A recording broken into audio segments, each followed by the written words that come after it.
had patients who struggled with IBS for decades. They've had endoscopy, scans, medicines, you name it, and they've had it, and they've given up. And they went on this whole foods plant-based diet, which is changing the diet. Their symptoms start improving, and they don't want to go back on the bad diet. Not because they don't like it or what, but they know they will be miserable.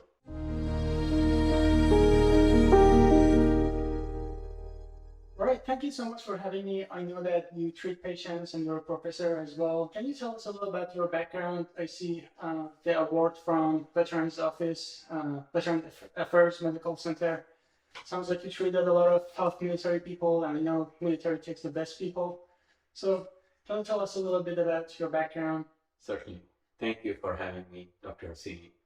It's a pleasure to be here and talking about this. I completed my med school in India, did residency in internal medicine at University of Pittsburgh Medical Center, and then went on and did my fellowship at Virginia Commonwealth University. And I was on faculty there for 7-8 years before I moved to University of Texas in Houston as an associate professor and major in epidemiology. But besides all that, my passion is also lifestyle medicine. I'm a board certified lifestyle medicine specialist too, wherein I love when my patients are disease-free, medicine-free, and happy and healthy. And I strive for that all the time. And this is my passion, and I'm so glad to be here talking about it. So could you tell us what is the most common reason that patients come to you to begin with? 50% of the time, or even more, my patients come with complaint of abdominal pain and altered bowel habits. And most of the time, it turns out to be irritable bowel syndrome. Actually, the data shows that about 25 to 50% of outpatient consults for gastroenterology are irritable bowel syndrome. So that's definitely the most common disease. Of course, there are lots of other diseases that mimic or sound similar. They're put in the same category called disorders of gut-brain interaction. Previously, they used to call it as functional GI disorders because it is not a structural problem, but functional problem. At least that's what we thought. Now it is being changed to call as disorders of gut-brain interaction. And among those, the most common is irritable bowel syndrome, which could be of 3 different subtypes, but that's the most common. Sure. That's very interesting because I was supporting a person, a YouTuber who advocated for veganism, but recently he went back to eating his previous diet, so fish and other animals, and he says that it's because of IBS. I'm encouraging him to see a plant-based registered dietitian, but I thought this would be a great opportunity. So it's actually interesting that most of your patients actually suffer from IBS. Yeah. So could you define IBS in a few words and tell us what causes it? For sure. So irritable bowel syndrome is defined as a functional disorder wherein you have abdominal pain, which is the hallmark, and you have altered bowel habits. Now there are criteria, around 4 criteria, but the point is you've been having these symptoms for several months and all the other organic etiologies have been ruled out. Organic means like structural problem. If you have any ulcers, if you have inflammatory bowel disease, if you have any celiac disease. So those are ruled out. Those are ruled out. So you're ruled out by scans, by endoscopies, and you find nothing. Everything looks normal, but you're having symptoms. And these are chronic, and that's when you call them as irritable bowel syndrome. It could be of 3 different types. You can have constipation predominant, diarrhea predominant, or a mixed category. So that's called irritable bowel syndrome. Now, the cause of irritable bowel syndrome, that's a little tricky. I mean, currently the belief is we do not know the cause of irritable bowel syndrome, although there is a lot of data emerging and we have found associations. What are the causes of irritable bowel syndrome? So majority of the times the data shows that eating processed foods and animal products alter your GI tract, and that essentially leads to functional GI disorders. And there's multiple aspects to it and multiple different mechanisms how it works. It is exacerbated, of course, when you have stress, your symptoms get worse. If you have anxiety, your symptoms get worse. And certain kind of food trigger these symptoms. But if you go back and look at the etiology, you notice that all the processed foods have these emulsifiers, these thickening agents, which FDA considers to be safe. But what what has come to our notice based on multiple studies published in amazing journals such as Nature and published by great institutions show that these emulsifiers actually emulsify the inner lining of your gut and the coating of the gut. There's called mucus. There's mucus barrier which protects your gut from exposure to bad elements such as bacteria or chemicals and toxins. But when you have these processed foods, what they do is they go and emulsify the inner lining, thin out your mucus barrier, and now these bacteria, which are normally present in your gut, kind of get access to your gut and start disturbing your normal harmony. You end up with leaky gut syndrome. You end up with exposure to all sorts of bad toxins, and then you trigger your autoimmune mechanism. You have allergies. Right. Now your nerve receptors become hypersensitive. Now you don't have good products in your diet, which is fiber, and these bacteria cannot consume what is good for them, so the bad bacteria flourish, and all the more the symptoms exacerbate. And on top of that, then there are triggers. Whenever you have stress, now you think that stress is causing a symptom. Yeah. But stress is exacerbating, it's not the cause. So it's a long answer, but the point is bad diet makes you vulnerable if by itself does not cause the problem. That's very interesting. I work in pharmaceutical companies. One of my jobs was to make sure that medical devices are endotoxin free, or pyrogen free. And endotoxins are remains of gram-negative bacteria. It turns out that animal products are full of gram-negative bacteria, so full of endotoxins that you can't actually get rid of with cooking. They're heat resistant. That is correct. It turns out that when you eat animal products, you get a lot of endotoxins. What actually helps remove endotoxins is fiber, which is missing in animal products. On the other hand, animal products increases the gram-negative bacteria Correct. in your gut. So it's like a feedback positive loop that makes it worse and worse. True. And animal products have saturated fat, Even worse. which dissolves endotoxins and helps them to go through intestine to your bloodstream, What an interesting point. which causes the inflammation and cardiovascular diseases, plaque deposition, and all of that. That's very interesting. So yeah, you're right. So those endotoxin bacteria, they're heat resistant. So you cook them and they still present. Absolutely. So you think that, oh, I cooked it and I killed the bacteria. Not enough. Nope. Because the toxins are still going to come to you in your food and they're going to still cause problem. Yeah. And plus, meats and animal products have zero fiber. Yeah. Like zero for no fiber. And your gut, the good bacteria in your gut and the gut bacterial lining thrives on fiber, loves fiber. Lack of fiber is a problem. They use fiber to ferment it and form short-chain fatty acids, which are absolutely the food for a healthy gut. You don't have that, that's a problem. Plus, as you mentioned, these fibrous products and fiber actually are vehicle to get the toxins out of your gut. Yeah. There's multiple other issues that happens. If you don't have that vehicle to get the toxins out, what happens is these toxins you consume get absorbed. Now your liver secretes them through the bile. But guess what? You need fiber to get that extra toxins from the bile out of your body. So you don't have it. So you reabsorb. So it just doesn't end with one consumption. It keeps on bothering you over and over and over because lack of fiber and more toxins that are coming, plus the toxin that was in there getting recycled all the time. So it affects you in multiple different ways. Yeah.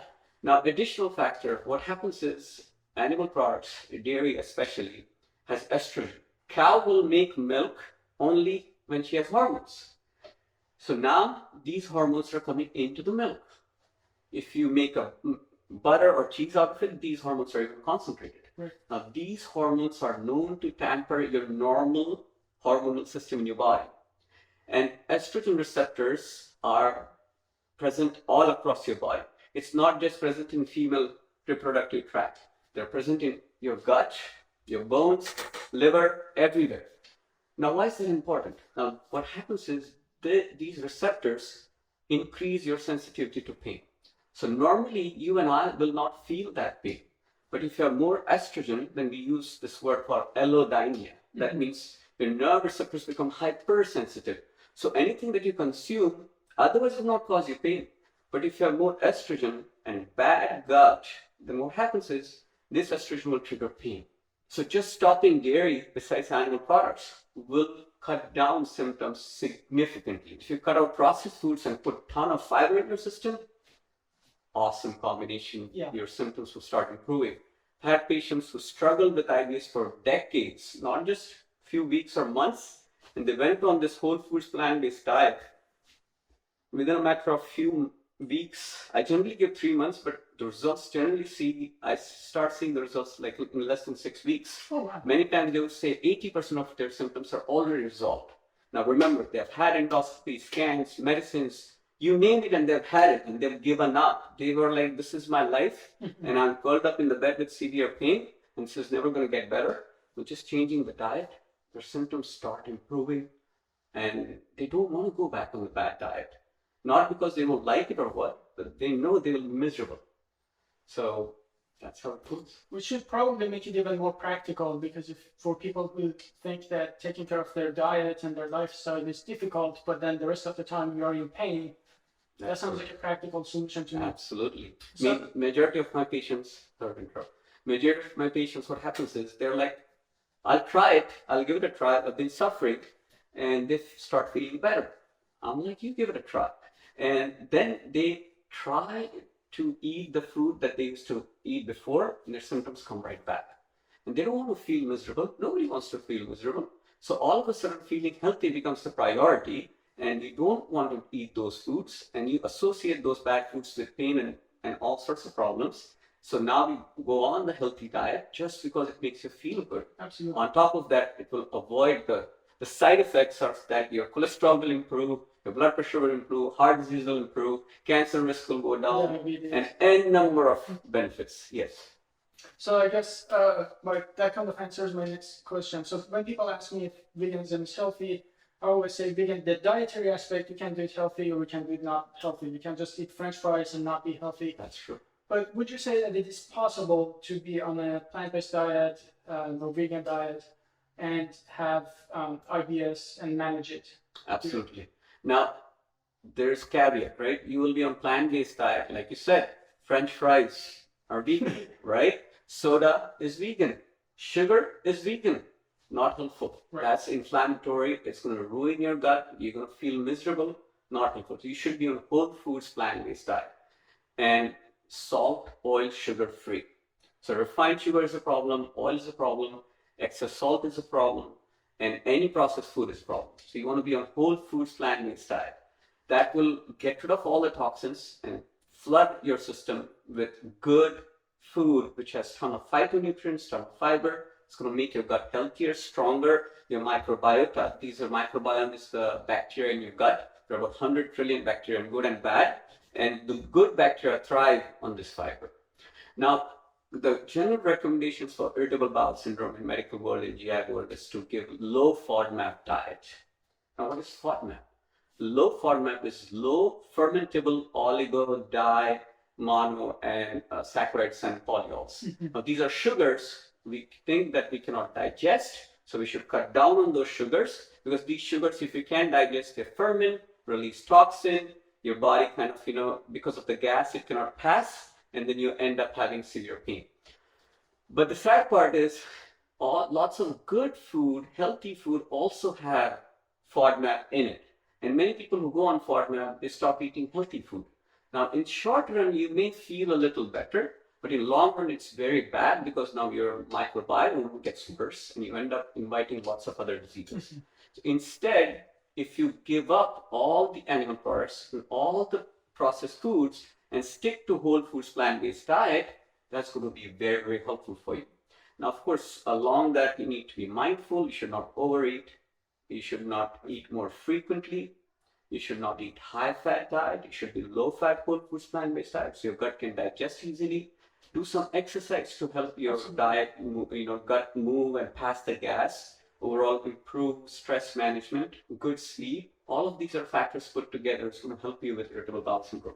But absolutely, to answer your question, absolutely, whole foods plant-based diet is the diet you should be on it, and it will help you in long run as well as in short run.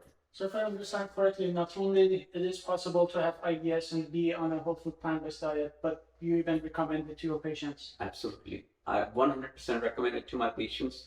And UT is publishing another article on my patient who was suffering with this for decades and completely stopped because and I've treated patients across US, India, Canada, Dubai, and patients come back with the same answer over and over across appointments. And when you go on this diet, their symptoms, which were untreatable until this time, start getting better. A lot of people go on a plant-based diet and they complain about like bloating and like gas. So what's the solution for that? It's very interesting to ask that question. Actually, a lot of my patients stop beans because they feel that it's going to cause them gas. And they think they're pretty sure that it's causing them gas and all of their symptoms are because of beans. But guess what? They stop their beans and they're still miserable, they're still symptomatic, and they come to see me. And then I ask them to stop all the animal products and processed foods. Their symptoms start improving. So all along they were thinking it was beans, but it was something else. Now, of course, if beans are not very well cooked, you don't digest them, but you eat them along with processed foods and animal products, then the beans digest faster than the meats. So they're going to rot. And anything that good food now becomes bad food because you have all the bad stuff there, which stomach cannot digest and put it out. Right. The stomach will digest food to the point that you have to break down the food into 2 millimeter particles, and only then it will push it out of the stomach into the small intestine. But if you overeat, if you have high fat diet, like meats have high fat in it, it will send the signal to your brain. It will shut down the motility of your stomach. Brain knows that there is high fat food coming into the stomach. I cannot push this food into the small intestine because we cannot digest, we cannot absorb nutrients unless it's 2 millimeter. So now it's going to take a long period of time, whereas vegetables, beans, fruits, they get digested faster. But now they cannot get into the small intestine because there is meat sitting in the stomach. This is going to rot, and the good stuff is going to become bad, and you're going to blame the beans. Now, granted, when you move on to the whole foods plant-based diet from the processed meat and processed food and meats, for 2 weeks, it's going to be rough. 2 weeks are going to be hard. Take it easy. Be kind to yourself. Accept this is going to be a problem. Your gut microbiome is now changing from bad to good. The transition process is a little bit harder. But in 2 to 3 weeks, you will recognize that things have started settling down and you will feel like $1 million. You're going to feel great and you're going to continue that. So absolutely, you can have beans, introduce slowly, cook them real nice, chew them thoroughly. So a lot of people think that, well, there's a lot of research on red meat. We know it's, carcinogenic. But what do you say to people who try to be healthier and then they go from red meat to chicken and fish? Yeah, it's interesting to ask. Many times people will come and tell me, I stopped eating meat. And then I ask them, what about chicken? Oh, chicken I have to stop too. Chicken is also meat. It's a problem. They call it lean meat, but it's no lean by any chance, okay? It's not lean. It has fat. And although heme is less in it, but meat by itself is a problem. It has the endotoxins that you talked about, and that can turn into nitrous compounds, which are carcinogenic. But it has no fiber. Again, it's going to take a long time to digest. It's going to rot. It's going to release all sorts of toxins. You're going to have brain fog. You're going to feel clear. You're going to have lots of estrogen coming through it. So it's a problem because of estrogen. It's a problem because of endotoxin. It's a problem because of lack of fiber. It's a problem because it's high fat. In every single aspect, it's a problem. That's chicken and turkey. Now, fish, people have this idea that fish has omega-3 oil and you need to consume it. It's very well, believe it or not, there is data that if you consume high fish oil supplements, you're more likely to have heart arrhythmia. Not just that. Now, fish does not make omega-3. So fish does not make omega-3, but it consumes omega-3 from algae. So it's plant-based. And believe it or not, all the plant-based foods have omega-3. The problem is oils, meats have omega-6. And body can only absorb so much omega-3 in presence of omega-6. So because we consume so much omega-6 that we need more and more omega-3. If you cut down omega-6 consumption, then omega-3 is not needed as much. You get enough from flax seeds, walnuts, chia seeds, great sources. Even from nuts and green vegetables, you get omega-3. So you don't necessarily need to consume any fish for omega-3. On top of that, fish absorbs, and water has tons of toxins. Absolutely. Be it dioxins, be it mercury, be it Heavy metals. all the other toxins. Now they're consuming that, and this is coming into the fish products, and you're consuming fish. That's going to cause all sorts of allergies. Actually, it gets concentrated in fish. It gets concentrated, exactly right. And you end up with GI illnesses, all sorts of allergies, and lots of problems ensue just because of that. So, not needed. We kind of touched on cancer and protein, something that is very interesting. So again, another concern is like, where do vegans get their proteins? And I have to always remind people that every single cell in plants has to have all 20 amino acids. And literally the only way not to get enough proteins is if you ate only rice or only, I don't know, Beans. and nothing else. It's not even practical. But something that's really interesting is that methionine is one of the amino acids that is very high in animal products. It turns out our body actually can recycle methionine, but cancer cells can't. So cancer cells thrive on excess methionine. And it turns out it's really high in all animal products, including dairy and egg and meat. And there's even like drugs and clinical trials trying to block methionine to help killing cancer cells. So in your opinion, just again, because you're an expert, what do you say about like protein concerns? So you have done the PhD on this, and I've learned a lot from you. So methionine part is such an important part that you mentioned and nicely explained everything.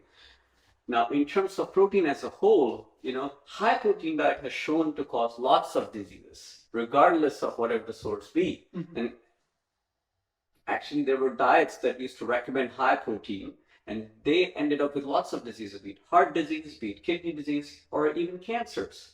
So then you can end up with diabetes because of insulin resistance. Top-notch athletes across the world can get their protein requirement just from consuming whole foods plant-based diet. So all the protein that your body needs to grow, become a healthy human being, and even become a stronger athlete, you can get all of your protein requirement just from whole foods plant-based diet. You do not need to supplement yourself with extra protein shakes, and don't need to meet, because people have this assumption, I need to get my protein, and what they mean by that is I need to eat meat. But remember, meat, let's say cow, beef, right? Or milk, which is coming from cow, or chicken, or eggs, which is coming from chicken. What do they consume? They consume plants. So they get enough protein to become a 450 pounder, plus give enough protein in milk on a daily basis to us, as in milk. That means they're getting more than enough protein. Where do they get it from? By eating plants. So plants have enough protein that will meet all your requirements. You don't need to consume toxins to meet your requirements or even become sick. Just consume your plants and you'll get everything you need. Absolutely. And people talk about bioavailability, and I always have to remind them that bioavailability is not an issue. All it means that even if that was the case, you just eat more and you get all the proteins that you need. So could you tell us about cancer too, the impact of whole food plant-based diet on cancer, like intestine cancer? So there's a lot of data on every aspect of whole foods plant-based diet versus meats. Now we talk about meats causing endotoxins, meats having hormones. Now there's clear data. Dairy products have estrogen. Meats have estrogen. Now this estrogen has been linked with breast cancer, prostate cancer, endometrial cancer, so all kind of hormonal cancers. These toxins in red meat from heme iron, and I'm actually writing an article on that, heme iron kind of leads to carcinogenic compounds that leads to products that are linked to causing cancer, colorectal cancer being one of the big of them. This is Colorectal Cancer Awareness Month. Red meat has been clearly associated with that. Now, other meat products, they also, when you cook them, they turn into N-nitroso compounds, which are also carcinogenic and cause carcinogen and cause cancer, carcinogenesis and cancer. Whereas whole foods plant-based diet have all sorts of phytonutrients. Now, the opposite, they have antioxidants. Now, meats, heme iron cause oxidants, which are free oxygen radicals, which kind of disturb your normal anatomy, and you end up with cancer cells. So speaking of proteins, people say, oh, it's just natural, we've been evolved to consume meat. And I always say, dude, you can't even catch a squirrel. Like if we were meant to consume meat like any other carnivore, we should have had the instruments to do that without tools. So if I leave you in a jungle, go to the most gentle animal like a cow. Can you just like grab a bite, or does roadkill look tasty to you like a real carnivore? Can you eat like spoiled meat? Yeah. Deal with all the toxins and microbes. We have to cook it. We have to literally like sanitize meat in order to digest it. We have to cook it to unfold and denature proteins, make it digestible, and all of that. But no one would know the anatomy of GI tract. So can you tell us, looking at humans' anatomy, are we designed to consume animal products? It's an excellent point you're asking, and the points that you mentioned are very important. Talking just from GI standpoint, the GI tract, the entire length of GI tract from your mouth to rectum or anus is about 30 feet. And compared to carnivorous animals, it's a really long GI tract. Carnivorous animals have very short GI tract. They eat, so naturally I'm talking about lion, tiger. They have very short GI tract, they consume, and it's out of their GI tract very fast. For us, when you consume meat or any food for that matter, it goes into your stomach. It stays there for good 4 hours. Half of it will get out of your stomach in 1.5 hours. But for at least 90% of it to empty from stomach will take about 4 hours. Mm-hmm. From your small bowel, it will take somewhere between 6 to 8 hours. From your large bowel, it may take 24 to 30 to 40 hours. So your food is sitting in your GI tract for more than 2 days before it gets into your rectum and it gets out as stool. Mm-hmm. You put that raw meat outside somewhere, it's going to go bad very soon. And guess what?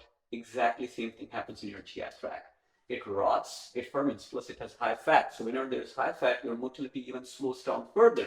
The motility on fiber-rich diet versus meat, absolutely, the difference is good 14, 15 hours. So within 30 hours, fiber-rich diet will reach from one end to the other end, whereas meat will take good 45 hours. So it's sitting there for longer. It does not have fiber. It does not have any nutrients that are good for your inner lining of GI tract, but it has endotoxins. And it is going to rot and release all sorts of toxins and chemicals, which is going to make you heavy, not so energetic, foggy. So your anatomy, your GI tract anatomy is not designed for these kind of foods, whereas it is completely tailor-made for fiber-rich diet. And as I said earlier, the fiber is the food for inner lining of your GI tract, not meat. So yeah, that's basically the answer. Not designed to have animal products. Perfect answer. Thank you so much. Really appreciate it. My pleasure.